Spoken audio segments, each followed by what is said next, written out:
오늘은 크게 두 가지 사건을 살펴보시면서 함께 은혜를 나누고자 합니다. 좀 28절까지 길긴 하지만 사건은 둘이니까 그리 길지 않습니다. 오늘 1절부터 보면 먼 길에서 예수님을 따라온 사람들이 있었습니다. 예수님을 찾아온 사람들이죠. 근데 예수님을 찾아온 사람들이 어떤 목적을 갖고 왔는가를 우리 한번 보면서 나는 과연 교회를 오는데 예수님을 바라보는데 어떤 목적을 갖고 다니는가를 생각해 보는 시간을 가졌으면 좋겠다 싶습니다.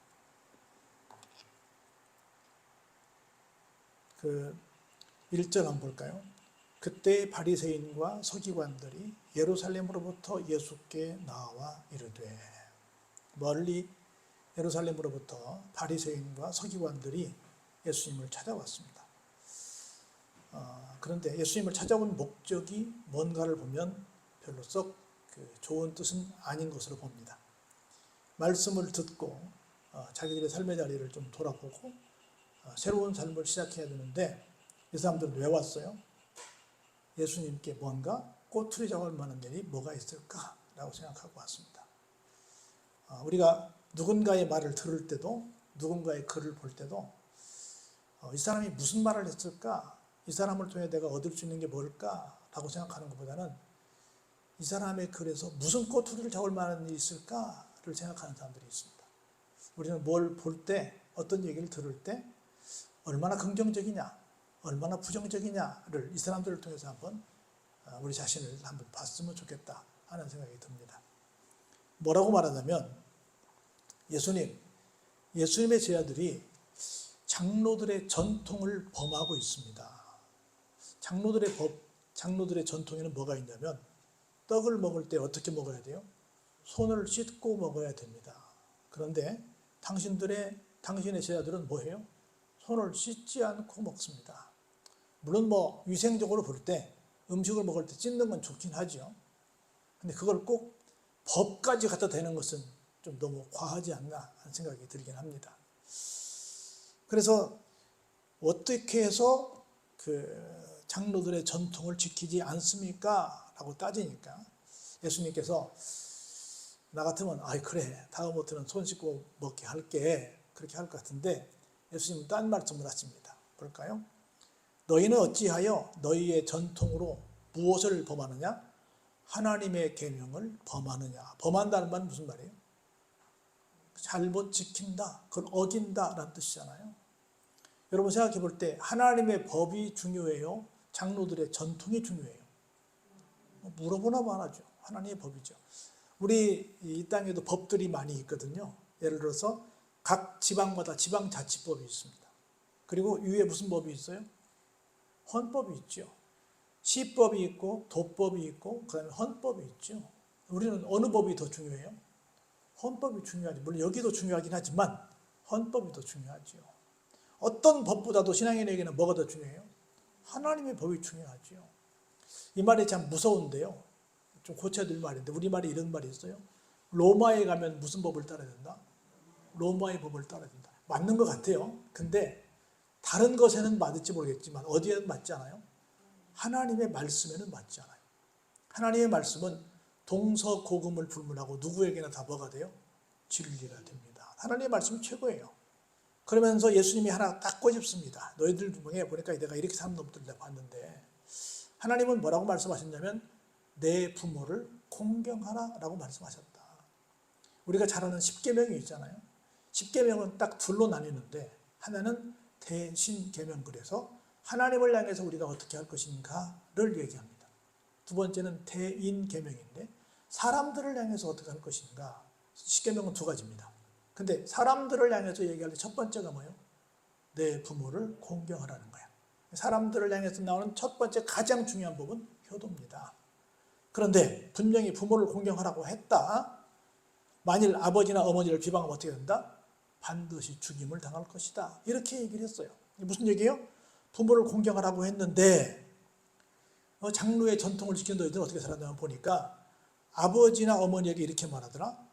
내가 드려 유익하게 할 것이 하나님께 드림이 되었다고 하기만 하면 그 부모를 공경할 것이 없다 하여 너희의 전통으로 하나님의 말씀을 폐하는도다, 이런 말을 했어요. 이게 무슨 말이에요? 여러분 잘 아시지 않습니까? 내가 중요한 어떤 물건을 가지고 있어요. 근데 이게 상황을 보니까 부모님도 좀 갖고 싶어 하셔. 부모님께 드려야 돼. 드리고 싶은데 어때요? 아까운 거라. 아무리 부모님이지만 드리고 싶지 않아. 안 드릴 방법이 없어요. 왜냐하면 부모를 공경하지 않으면 큰일 나니까. 부모를 공경한다고 한다면 드려야 하잖아요. 근데 성경에 옛날에 이런 법이 있었어요. 이 사람들의 법에 뭐가 있냐면, 부모님께 드릴 것이지만 누구에게 드리면? 하나님께 드리면 안 드려도 된다라고 하는 법이 있는 거라. 이걸 우리는 뭐라고 말했어요? 고르반이라고 했어. 고르반. 고르반 해버리면 이건 내 것도 아니고 부모님 것도 아니고 누구 거예요? 지금은 아니지만 언젠가는 하나님께 드릴 하나님의 거라는 거예요. 근데 지금 하나님께 드렸어요? 안 드렸어요? 안 드렸어. 언젠가 드릴 거니까 내 것이 아니니 내가 이걸 아무나 줄 수도 없습니다. 설사 그분이 누구라 할지라도 부모님이라 할지라도 못 드립니다 라고 해서 딱 고르반 해놓고 여기도 안 주고 저기도 안 주고, 사실 누가 가지고 있어요? 지가 갖고 있는 거야. 자기가 갖고 있는 거야. 갖고 있는 거야. 그것을 보면서 주님이 말씀하십니다. 너희가 실질적으로 효도도 안 하면서 효도하는 척하고 하나님께 드리지도 않으면서 드리는 척만 하고 있다. 그러면서 부모를 공경할 것이 없다라고 하면서 너희가 갖고 있는 그 전통으로 뭘 폐해요? 하나님의 말씀, 부모를 공경하라고 하는 말씀을 지금 폐하고 있는 결과를 가지고 있다라고 말씀하시면서 이사야 선지자를 예를 듭니다. 외식하는 자들아, 이사야 선지자가 옛날에 잘 예언했다. 뭐라고요? 이 백성이 입술로는 나를 공경하되 마음은 내게서 멀구나. 겉으로는 입술로는 나를 사랑하는 것처럼 뭐 찬양하고 뭐하고 막 하는 건데, 교회 와서 예배드리는 척하고 뭐하고 뭐 봉사하고 헌신하는 것처럼 하는데 마음은 어디가 있어요? 딴 데가 있다라고 하는 겁니다. 그러면서 하나님의 계명으로 사람을 잘 가르쳐야 되는데 누구의 계명으로? 장로들의 계명. 다시 말해서 사람의 계명으로 교훈을 삼아 가르치니 뭐예요? 나를 경배한다고 하지만 사실은 헛되이 경배하는 결과를 갖고 있구나. 그러면서 한번 같이 읽어보실까요? 10절에 시작. 무리를 불러 이르시되 듣고 깨달으라. 멀리서 와서 내 얘기를 들었으면 꼬투리 잡지 말고 뭐 해라? 내 얘기 잘 듣고 도대체 무엇을 말씀하시는지를 깨달으라 라고 하는 겁니다. 그러면서 예수님이 음식에 대한 말씀을 이렇게 하십니다. 입으로 들어가는 것이 사람을 더럽게 하는 것이 아니고 실질적으로 사람을 더럽게 하는 건 뭐다? 입에서 나오는 것이 사람을 더럽게 한다. 그렇게 말씀을 하시니까 제자들이 보고 걱정을 합니다. 예수님, 저 사람들 대단한 사람들이에요. 바리새인이고 서기관이에요. 성경에 대해서 박사들이고 이 교계에 정말 아주 실세들입니다. 저 사람들이 예수님의 말씀을 듣고 깨달으면 좋은데 어떻게 된 줄 아세요? 걸림이 됐어요. 뭐요? 지금은 꼼짝 못하지만 속으로 꽁하고 있다가 내가 반드시 보복하겠다고 지금 속으로 칼을 갈고 있어요. 예수님 조심하셔야 되겠어요 라고 말합니다. 여러분, 하나님의 말씀을 들을 때 맞으면 인정하고 맞으면 시정하시기 바랍니다. 뭐 하지 말자? 꽁하지 말자. 그러면서 예수님이 말씀하십니다. 야, 그냥 놔둬라. 심은 것마다 내 하늘 아버지께서 심으시지 않은 것은 어떻다? 뽑힐 것이다. 저렇게 와서 나를 먼 길에 쫓아왔지만 내 말을 듣지 않고 내 말대로 시정하지 않은 사람은 무엇이다? 어떤 사람이다? 하나님께서 심은 사람이 아니다. 언젠가는 어떻게 될 것이다? 뽑힐 존재들이다 라고 말씀을 하십니다. 그러면서 우리 잘 아는 말씀 하시죠? 그냥 둬라. 그들은 뭐가요? 선생이라고 하지만 바리새인이고 서기관하지만 사실은 뭐다? 맹인이다. 옛날에 뭐라 그랬어요? 소경이다 그랬죠. 앞을 못 보는 사람이다. 맹인이 되어 맹인을 인도하는 자로다. 그러면서 맹인이 어때요? 만일 맹인을 인도하면 둘 다 어떻게 해요? 당연히 구덩이 빠지죠. 앞서 인도하는 맹인도 안 보이는데 둘 다 빠지죠. 그러니까 쉽게 말해서 저 맹인된 저 바리새인이나 저 서기관들을 따를래? 아니면 눈 뜬 나를 따를래? 라는 말씀을 하시는 겁니다. 그런데 베드로가 도대체 알쏭달쏭합니다. 그래서 여쭤봅니다. 이 비유의 말씀이 뭔지 도대체 좀 설명 좀 해주세요 라고 베드로가 요청을 합니다. 그랬더니 예수님이 말씀하십니다. 너희도 아직까지 깨달음이 없느냐. 너희는 누구예요? 제자들이죠. 아직까지 깨달음이 없느냐. 그 말은 일정한 기간 동안 좀 교회를 다녔으면 좀 깨달아라 이 인사들아, 그 말입니다. 여러분들은 깨닫고 계십니까? 깨닫길 바랍니다. 그러면서 뭐라고 말씀하시냐면 입으로 들어가는 것은 모두 다 어디로 나와요? 뒤로 나온다. 이걸 모르냐? 입에서 나오는 것들은 마음에서 나오는 것이기 때문에 마음에서 나오는 것이 뭐한다? 사람을 서럽게 하는 거지 입으로 들어가는 것이 서럽게 하는 것이 아니다. 그러면서 마음에 나오는 것이 뭐냐면 악한 생각이고 살인이고 간음이고 음란이고 도둑질이고 거짓 증언이고 누군가를 비방하는 것이다. 남을 해롭게 하는 이것들이 뭐예요? 사람을 더럽게 하는 것이지 씻지 않는 손으로 먹는 것은 사람을 더럽게 하는 것이 아니다. 물론 뭐 유생적으로 조금 병이 나서 고생은 할 수 있겠지만 그게 진짜 여기서 말하는 더럽게 하는 건 뭐예요? 어떤 인격적으로 하나님 보시기에 죄의 길을 가는 것이죠. 그래서 진짜 더럽게 하는 것은 뭐다? 입에서 나오는 것이다 라고 말씀을 하셨어요. 그리고 그 자리에서 예수님이 나오십니다. 그리고 어디로 가세요? 아까 이 제자들이 말했잖아요. 예수님 저 사람들이 보통 사람들이 아닌데 지금 속으로 걸린 바가 있습니다. 여기 계시면 위험합니다. 그래가지고 어떻게 해요? 국경을 넘어갑니다. 지중해를 끼고 북쪽으로 올라가면 두로와 시돈이 있어요. 그건 지금 레바논 땅입니다. 이스라엘을 쉽게 말하면 망명을 잠시 하십니다. 이스라엘 사람들 가서 이제 아무도 모르게 잠깐 쉬면서 여기는 뭐 외국이니까 이스라엘이 아니니까 좀 있어야지라고 생각을 하셨는데 어디서 소문을 듣는지 어떤 여자가 하나 옵니다. 가나안 여자가 이방인 여자가 그 지경에서 나왔어요. 어디에서요? 두로와 시돈 지방이 나왔습니다. 그래가지고 어떻게 해요? 소리를 지릅니다. 그리고는 이방인인데 뭐라고 불러요?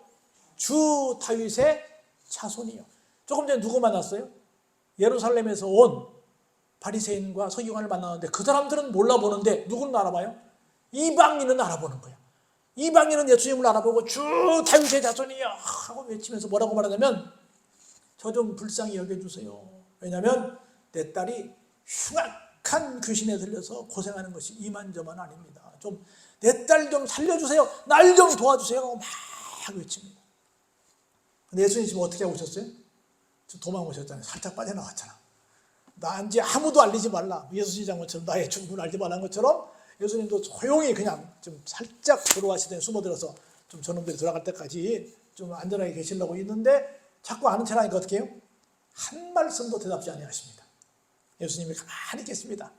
그랬더니 제자들이 와서 말합니다. 예수님, 저 양반 지금 보통 시끄럽게 하는 거 아닙니다. 계속 소리 지르고 있으니까 어떻게 좀 해주십시오. 빨리 좀 저희 좀 보내주세요. 그러면 뭐래요? 빨리 어떤 조치를 취해가지고 어떻게 좀 보내주시든지 아니면 뭐 좀 어떻게 고쳐주시든지 어떻게 저 사람 소원을 들어주는지 알아서 좀 해주십시오라고 얘기를 합니다. 그랬더니 예수님이 혼잣말로 살짝 제자들만 듣게 말씀하십니다.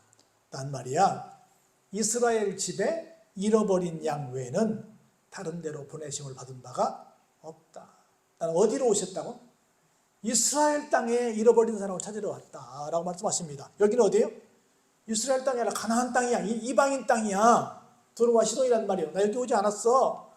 그 얘기를 듣고 그래 예수님은 이스라엘 사람들만 위한 사람이야. 그래 그럼 나는 그냥 포기하고 가야 되겠네 라고 생각할 만도 한데 이 소리를 엿들은 여자가 어떻게 해요? 예수님께 나옵니다. 그리고 넙죽 절하면서 주여 저를 도와주세요 라고 말합니다. 예수님 말씀이 더 가관입니다. 뭐라고 말씀하세요? 대답하여 이르시되 자녀의 떡을 취하여 개들에게 던짐이 마땅치 않다. 내가 내 자녀에게 떡을 주려고 가져왔는데 옆에 보니까 강아지가 달라고 그러네?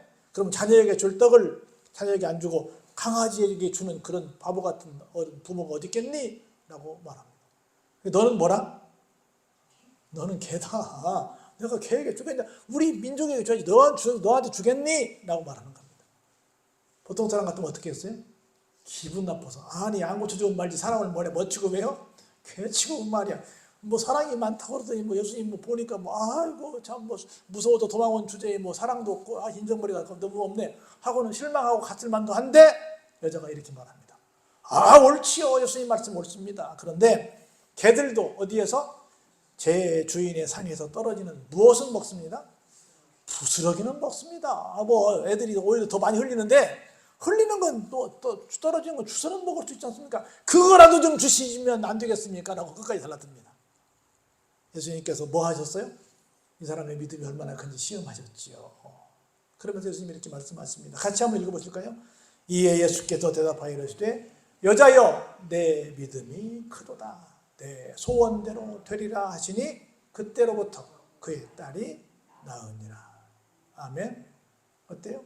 무슨 말을 해도 나는 뭐예요? 예수님의 은혜가 아니면 못 삽니다. 나는 어떤 경우에도 예수님의 은혜가 필요합니다. 내 딸은 내가 백방으로 해봤는데 어떤 것으로도 고칠 수 없습니다. 뭐밖에 고칠 수 없습니다? 예수님의 은혜만이, 예수님의 능력만이, 예수님의 손길만이 내 딸을 고칠 수 있습니다. 예수님 내가 무슨 취급을 당해도 좋사오니 내 딸을 살려주세요 라고 매달리게 됩니다. 그랬더니 예수님 말씀하십니다. 네 믿음이 크구나. 네 소원대로 될 것이다 라고 딱 한 말씀 하셨더니 자기 딸은 지금 집에 있잖아요. 근데 그 순간부터 어때요? 자기 딸이 낫기 시작합니다. 뭘 보니까 그래요? 고넬료도 그랬죠. 내가 너네 집에 가겠다 그러니까 아니요 주님 여기서 말씀만 해주세요. 그러면 내 하인이 나을 겁니다. 그랬더니 네 믿음이 크다 그대로 된다 그랬더니 뭐랬어요? 나중에 알고 보니까 그 시간부터 예수님이 그 말씀 떨어지는 순간부터 하인이 좋아졌다고 말씀하시잖아요. 똑같은 일이 발생한 겁니다. 두 가지만 우리 보고 마칩니다. 하나는 예수님을 따르는 목적이 뭐하자? 순수하자. 다른 사람을 보는 눈이 순수하자. 왜 왔을까? 뭐 어땠을까?